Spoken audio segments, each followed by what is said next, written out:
The doctor handle it very well. Dia dapat tenangkan anak saya.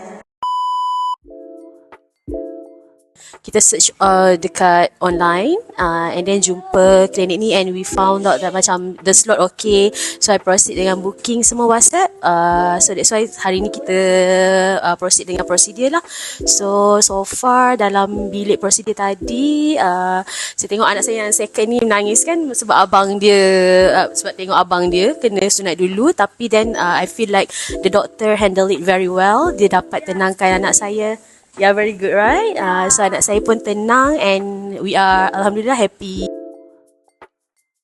It feels kind of scary. And then it hurt, and then it doesn't hurt anymore.